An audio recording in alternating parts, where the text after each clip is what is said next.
The following video is a showcase of a project that I've been working on for, I don't know, maybe a few weeks at this point. I've been trying to learn Unreal Engine, and I've been trying to replicate a lot of the systems in some of my favorite games. Primarily the open world nature of Bethesda games, early Bethesda games. Items in the world space that are physics based, and an inventory system, dialogue system, and quest variables, as well as saving a game. So this is a recording, and I'm just going to go ahead, and this is going to be essentially starting a new game. And it loads you into this generic map, the generic open world map that Unreal Engine comes with. And I put some basic structures down that I made with cubes. And there are items in the world space that you'll see. That ball over there is an item that you can pick up. There's a sword on the ground. There's coins. These are all items with a template, and they operate essentially the same as they would in, a game like Skyrim. And not only that, but there's NPCs with. I'm in the middle of working on AI packages for them, but they can move around currently. And so that right there is a sword, and this is the sphere of Truth. And you can see that you can pick it up and physically move it around in the environment. And these NPCs, you can talk to them. And so this is Phil, and currently I've got a lot of debug stuff going up on the top left-hand corner. So ignore some of the debug stuff, but top left-hand corner is also where their current dialogue responses are, as I have not implemented audio for them yet, and I have not synced it to the subtitles UI element yet. So look here for dialogue responses from the NPCs, but obviously keep in mind there's going to be things that they say, there's going to be things that display that are not what they said. Like, this guy did not say entity underscore fill dot torso. That's just a debug message showing that I connected with his torso when I clicked on him. Well, anyways, so I'm going to go ahead and say, hello, Phil. And he replies with, hey there. And I tell him, I do not like you, Phil. And this makes him upset. And he ends dialogue with the player. And he says, fine, then leave. So we're going to go over and speak with Luos. And so we spoke with Luos, right? We've entered into a dialogue tree with him, and we're going to introduce ourselves and say, hi, Luos. And he says, hey, what's up? And in introducing ourselves, this grants us another dialogue option. It allows us to ask him if he needs help with anything. But we're going to instead tell him that he's a little bitch. And this makes him quite upset. And he tells us to go away. So we're going to try and talk to him again. And you'll see that he does not allow us to talk normally to him. We cannot say hello anymore. We have to apologize before we do anything else. So we're going to say to Luos, Luos, I'm sorry. And he will say, it's okay. I forgive you. And you'll see that now we can talk to him like normal. So we're going to ask him, do you need help with anything? And he says, I do actually. And so now we're going to ask, what do you need help with? And he says, I need you to find me a thing. I need you to find me the sphere of Truth. And so we currently do not have the sphere of Truth. If you remember, I just kind of tossed it to the side earlier. I rolled it around. It's not in my inventory. And so we cannot give him the sphere of Truth as we don't have it. So even if we re-enter, it's not an option. So what we need to do is go and pick up the sphere of Truth.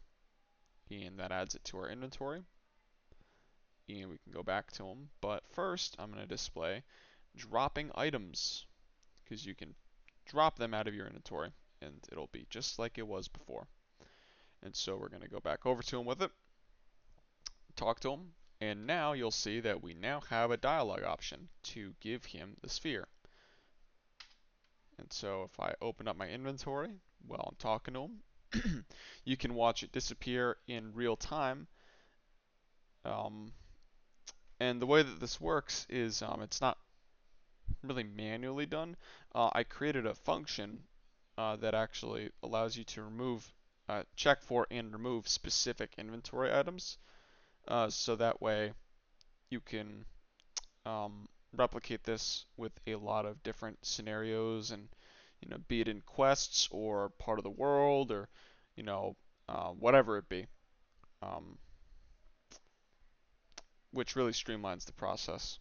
So I'm going to say, here is the sphere of truth. And in real time, you will see that the sphere is removed from my inventory, and he rewards me with 10 gold coins. And he says, "Thank you. Here is your reward. Now go."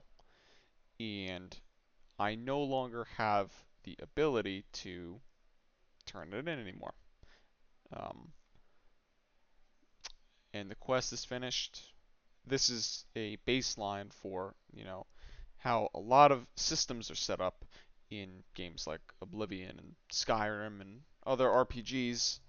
Um, Quest variables, conditions. Currently, I've got quest stage condition. That's it. Currently, the only variable that I've got is has asked under the Luos quest. But point is, you can set and read quest variables, and this allows for you to create scenarios that can only occur once, or you can set up things that are supposed to only occur if certain things have already occurred. Keep track of stuff like that. And then alternatively, we've also got the function, like I mentioned earlier, for checking for inventory items and removing inventory items. And then adding inventory items, that's also a custom function. And so we're done with them. We're just going to stop talking to them. And now we're going to go over here. And we've got this container over here. Call it a chest, call it crate, whatever you will. It's got a lid on it. And in most games, the inventory system for containers involves you clicking on a container, and it gives you a UI that you will then pull items from and put them into your inventory. Now, I don't know if I'm going to go with that, because what I think is more interesting is as follows. We're going to use the grab feature that I added, and we're going to lift the lid off of this crate. And inside this chest or crate or whatever it is are these gold coins, these coin items. And you can pick them up as well and drag them out using the grab mechanic.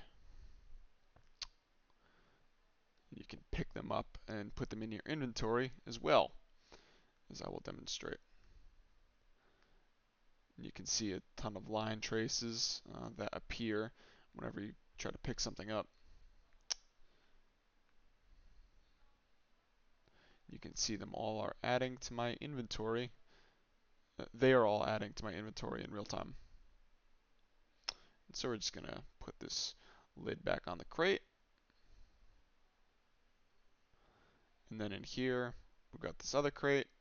Same deal. It's got coins in it. Very creative. A little bit of physics issues. Don't know why they're clipping to the ground there, but we'll work on it. And then right here, you can see that I saved the game. I saved the game with the P key currently.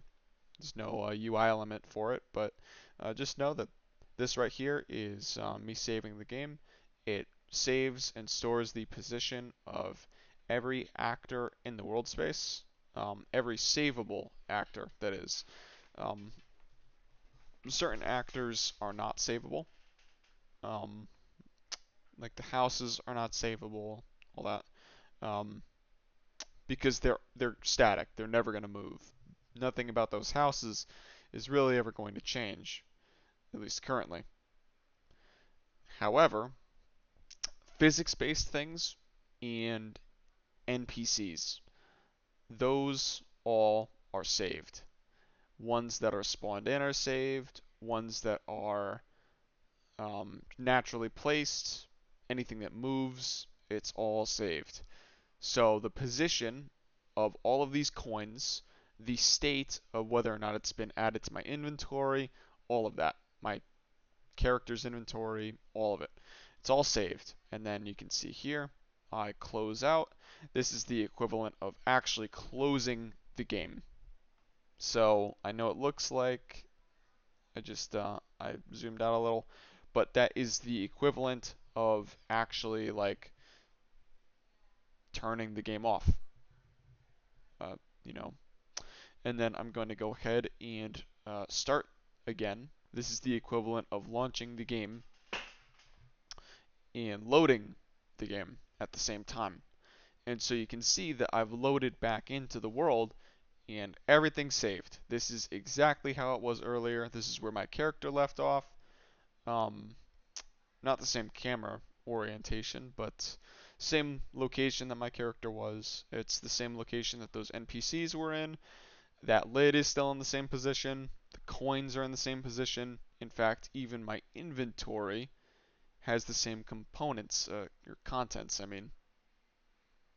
And you can see I save the game again, close out.